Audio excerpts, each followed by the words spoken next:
ಅಯ್ಯೋ ಪುಟ್ಟ, ನೀನು ಹುಟ್ಟಿದ ಹಾಗೆ ಹುಡುಗಿಯಾಗಿ ಬೆಳೆಸಿದ್ರೆ ನೀನು ಹೀಗೆ ಬಳೆ ಹಾಕ್ಕೊಂಡು ಖುಷಿಯಾಗಿ ಓಡಾಡ್ಬೋದಿತ್ತು. ಆದರೆ ವಿಧಿ ನಿನ್ನ ಹಣೆಯಲ್ಲಿ ಬೇರೇನೋ ಬರೆದ್ಬಿಟ್ಟಿದೆ. ಗೊಂಬೆ ಇಟ್ಕೊಂಡು ಆಡೋ ವಯಸ್ಸಲ್ಲಿ ಏನೆಲ್ಲ ಕಷ್ಟ ನೋಡಬೇಕಾಯ್ತು ನೀನು. ಸರ್, ಇದಕ್ಕೆ ಎಷ್ಟಾಗುತ್ತೆ? 160 ರೂಪಾಯಿ.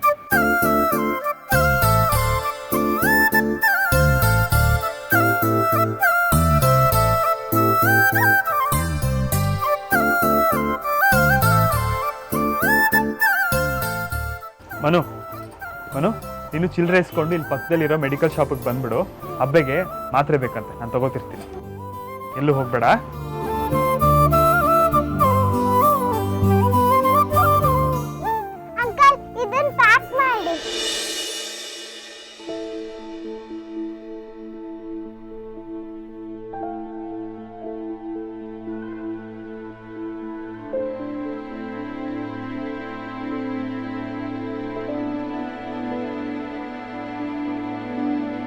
ಇದ್ಯಾವ ಬುಕ್ಕು? ನನ್ನ ಹತ್ರ ಈ ಥರ ಬುಕ್ ಯಾವುದೂ ಇರಲಿಲ್ವಲ್ಲ.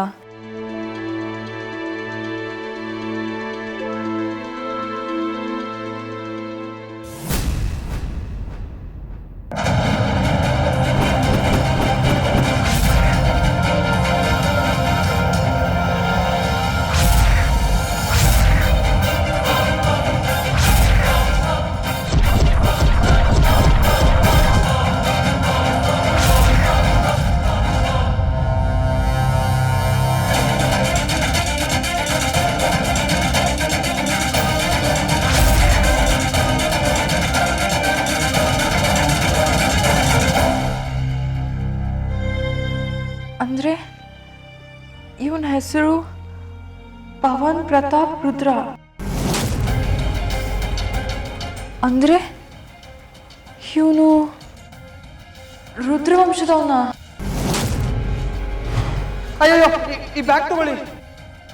ಈ ಬ್ಯಾಗ್ ಹಿಂದೆ ಹಾಕೊಳ್ಳಿ. ಅದು ನಿಮ್ ಚೂಡಿದಾರ್ ಹಿಂದೆ ಅರ್ಧೋಗಿದ್ಯಲ್ಲ, ಇದು ಹಾಕೊಂಡ್ರೆ ಯಾರಿಗೂ ಕಾಣಲ್ಲ.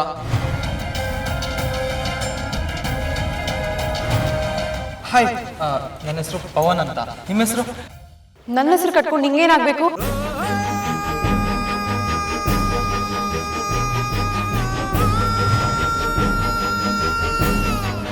ನನ್ನ ಹೆಸರು ಪವನ್, ನೆನಪಿದೆ ಅನ್ಕೊಂಡಿದ್ದೀನಿ. ನಾನು ಹೇಳೋದು ಕೇಳಿ. ನನ್ನ ನವಿಲ್ಗರಿ ಕೊಟ್ಟಿದ್ದು ಆ ಹುಡುಗಿಗೆ ಅಂತ ಅಲ್ಲ, ನಿಮ್ಗೆ ಅಂತ ಕೊಟ್ಟಿದ್ದು. ಯಾವ ನವಿಲ್ಗರಿ? ಅದೇ ನಿಮ್ ಬುಕ್ಕಲ್ಲಿ ಇತ್ತಲ್ಲ.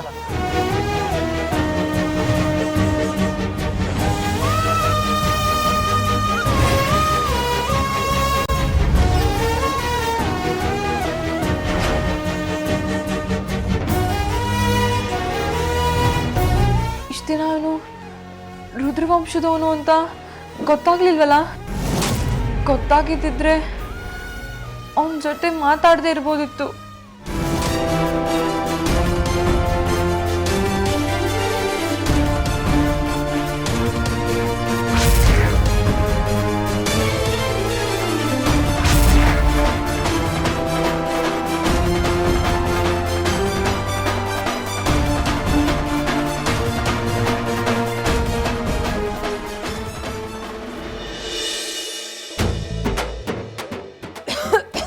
ಬಾಬಾ, ಎಷ್ಟು ಜಾಡು, ಎಷ್ಟು ಕಸ ತುಂಬಿದೆ. ಹೇಳಿಲ್ಲ ಅಂದ್ರೆ ಈ ಕೆಲಸದವ್ರು ಏನು ಕೆಲಸ ಮಾಡಲ್ಲ. ಮನೇನ್ ಎಷ್ಟು ಅಚ್ಚುಕಟ್ಟಾಗಿ ಇಟ್ಕೋಬಹುದು, ಹಾಳಾದವರು ಏನು ಕೆಲಸ ಮಾಡಲ್ಲ ಅಂತಾರೆ. ಎಲ್ಲಾನು ನಾವು ಹೇಳೇ ಮಾಡ್ಸಕ್ಕಾಗತ್ತಾ? ಹೇಳ್ಕೊಳಕ್ ಮಾತ್ರ ನಾನು ಈ ಮನೆ ಸೊಸೆ. ಒಳ್ಳೆ ಕೆಲಸದವಳ ತರ ತುಡಿಬೇಕು. ಯಾರಿಗೂ ನನ್ನ ಕಷ್ಟನೇ ಅರ್ಥ ಆಗಲ್ಲ.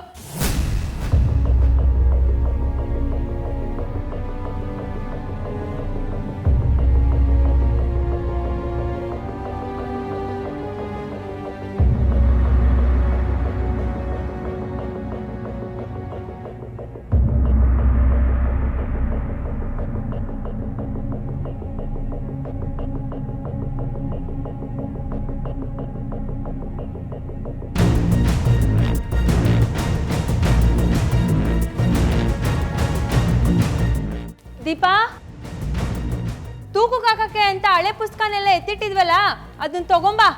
ಹಾ, ತಂದೆ ಚಿಕ್ಕಮ್ಮ.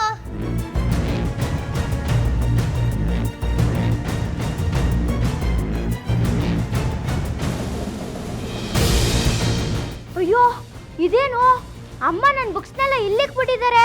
ನಾನು 1 ನಿಮಿಷ ಬರೋ ಲೇಟ್ ಆಗ್ಬಿಟ್ಟಿದ್ರು ಇದನ್ನ ತೂಕಕ್ಕೆ ಹಾಕ್ಬಿಡೋರು.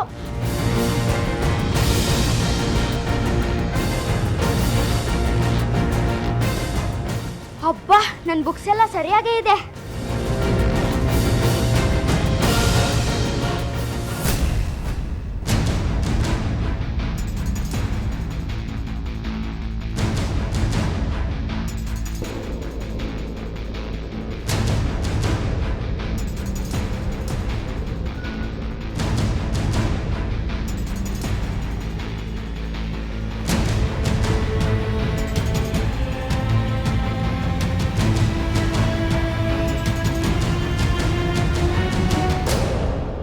ಅಪ್ಪು ನಿಂತ್ಕೊಳ್ಳೋ. ಅಪ್ಪು ನಿಂತ್ಕೊಳ್ಳೋ. ಹೋಗಕ್ಕ, ನಾನು ಓದ್ಕೋಬೇಕು. ಈ ಬುಕ್ಸ್ನೆಲ್ಲ ತಗೊಂಡೋಗಿ ಅಮ್ಮ ತೂಕಕ್ಕೆ ಹಾಕಿದ್ರು ಗೊತ್ತಾ? ನಾನು ಓದ್ಕೋಬೇಕು, ಹೋಗು. ಅಯ್ಯೋ ದೇವ್ರೆ, ಹೋಗಿ ಹೋಗಿ ಚಿಕ್ಕಮ್ಮನ ಹತ್ರ ಆ ಪವನ್ ಬುಕ್ ಸಿಕ್ಕಾಕೊಂಡ್ಬಿಟ್ರೆ ಏನು ಮಾಡೋದು? ಯಾವಾಗಲೂ ಏನಾದರೂ ಒಂದು ವಿಷಯಕ್ಕೆ ಚಿಕ್ಕಮ್ಮನ ಹತ್ರ ಬಯಸ್ಕೊತಾನೆ ಇರಬೇಕು. ಇವಾಗ ಏನಾದರೂ ಆ ಬುಕ್ ಅವ್ರ ಹತ್ರ ಸಿಕ್ಕಾಕೊಂಡ್ರೆ ನನ್ನ ಕತೆ ಅಷ್ಟೇ. ಯಾವುದಕ್ಕೂ ಒಂದ್ಸಾರಿ ಚಿಕ್ಕಮ್ಮನ ರೂಮಿಗೆ ಹೋಗಿ ನೋಡೋಣ.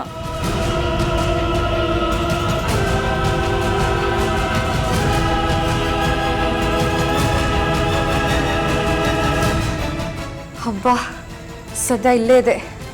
ಚಿಕ್ಕಮ್ಮ ನೋಡೋ ಮುಂಚೆ ನನ್ನ ಕೈ ಸಿಕ್ತಲ್ಲ, ಥ್ಯಾಂಕ್ ಗಾಡ್. ಏಯ್, ಎಷ್ಟನೇ ಹೇಳೋದು ನಿನಗೆ ನನ್ನ ಕೋಣೆ ಒಳಗೆ ಬರಬೇಡ ಅಂತ ಅರ್ಥ ಆಗಲ್ವಾ? ಸೀಮೆಗೆಲ್ದು ಮಾತಾಡ್ತೀಯ ಏನಾದರೂ ಕೇಳಿದ್ರೆ ಇದಕ್ಕೆ ನಿಮ್ಮ ಅಮ್ಮನ ಕುಮ್ಮಕ್ ಬೇರೆ. ಚಿಕ್ಕಮ್ಮ ಹಳೆ ಬುಕ್ಸ್ ಜೊತೆ ನನ್ನ ಬುಕ್ಸ್ ಕೂಡ ತಂದಿದ್ರಿ, ಅದಕ್ಕೆ ತೊಗೊಂಡೋಗೋಣ ಅಂತ ಬಂದೆ. ಯಾಕೆ ಈ ಥರ ಮಾತಾಡ್ತೀರಿ ಚಿಕ್ಕಮ್ಮ?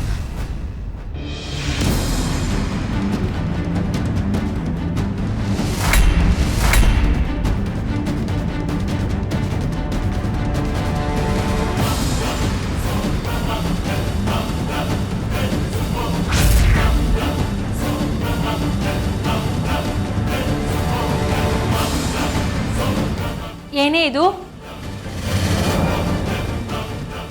ಪುಸ್ತಕದ ಪೂರ್ತಿ ನಿನ್ನ ಹೆಸರೇ ಬರ್ದಂಗಿದೆ. ನಂಗೇನು ಇಂಗ್ಲೀಷ್ ಬರಲ್ಲ ಅನ್ಕೊಂಡಿದ್ಯಾ? ಏನು ಕಾಲೇಜಲ್ಲಿ ಪ್ರೀತಿ ಗೀತಿ ಅಂತ ಹಿಂದೆ ಬಿದ್ದಿದ್ಯಾ ಹೇಗೆ? ನಿಮ್ಮ ಚಿಕ್ಕಪ್ಪಂಗೆ ಏನಾದರೂ ಗೊತ್ತಾದ್ರೆ ಕೈ ಕಾಲು ಮುರಿದು ಕೂರಿಸ್ತಾರೆ ನಿಂದು. ಅಷ್ಟೇ ಅಲ್ಲ, ಆ ಹುಡುಗನೂ ಕೈ ಕಾಲು ಮುರಿದು ಮನೆಗೆ ಕಳಿಸ್ತಾರೆ. ಹುಷಾರ್. ಮಂಜರಿ, ಏನಾಯ್ತು?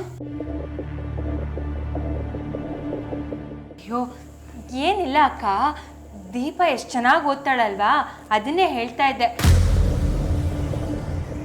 ಪ್ರೀತಿ, ಚೆನ್ನಾಗಿ ಓದ್ಕೊಂಡು ಉದ್ಧಾರ ಆಗು, ಸರಿನಾ? ಹೋಗು.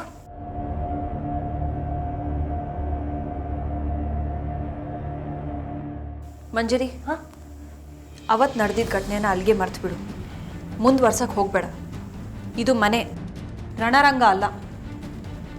ಇನ್ನೊಂದು ಮಾತು, ಪ್ರೀತಿ ಓದಿನ ಬಗ್ಗೆ ನೀನು ಯೋಚನೆ ಮಾಡಬೇಡ. ಅವಳು ಹೇಗೆ ಓದಬೇಕು ಅಂತ ಅವಳಿಗೆ ಗೊತ್ತು, ಅವಳನ್ನ ಎಷ್ಟು ಓದಿಸ್ಬೇಕು ಅಂತ ನನಗೆ ಚೆನ್ನಾಗಿ ಗೊತ್ತು. ಇದ್ರ ಬಗ್ಗೆ ನೀನು ತಲೆ ಕೆಡ್ಸ್ಕೊಬೇಡ.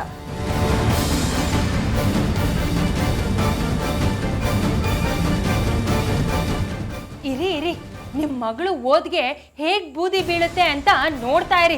ನಾಳೆ ಗಂಡಿನ ಕಡೆಯವ್ರು ಬರಲಿ, ಆಮೇಲೆ ಅಮ್ಮ ಮಗಳಿಗಿದೆ ಮಾರಿ ಹಬ್ಬ. ನಿಮ್ಮ ತಲೆಗೇರಿರೋ ಮದನ ಹೇಗೆ ಇಳಿಸ್ತೀನಿ ಅಂತ ನೋಡ್ತಾ ಇರಿ. ನನ್ನಮ್ಮ ಹೇಳಿದ ಮಾತೆಲ್ಲ ಕೇಳ್ತೀನಿ, ಆದ್ರೆ ಅಮ್ಮ ನಂಗೆ ಯಾಕೆ ಪದೇ ಪದೇ ಹೊಡಿತಾರೆ, ಬೈತಾರೆ. ನಾನೇನ್ ಮಾಡ್ದೆ ಮಾಮ? ನನ್ನಿಂದ ಏನ್ ತಪ್ಪಾಗಿದೆ ಹೇಳು ಮಾಮ. ಇವತ್ತು ನನ್ನ ಅಮ್ಮನ ಹತ್ರ ಕೇಳ್ತೀನಿ, ನಂಗೆ ಯಾಕೆ ಹೊಡ್ದೆ ಅಂತ. ಅಮ್ಮನೂ ಬೇಜಾರಲ್ಲಿರ್ತಾರೆ, ನಾಳೆ ಕೇಳು ಆಯ್ತಾ? ಇಲ್ಲ ಮಾಮ, ನಂಗೆ ಇವತ್ತು ಗೊತ್ತಾಗ್ಲೇಬೇಕು.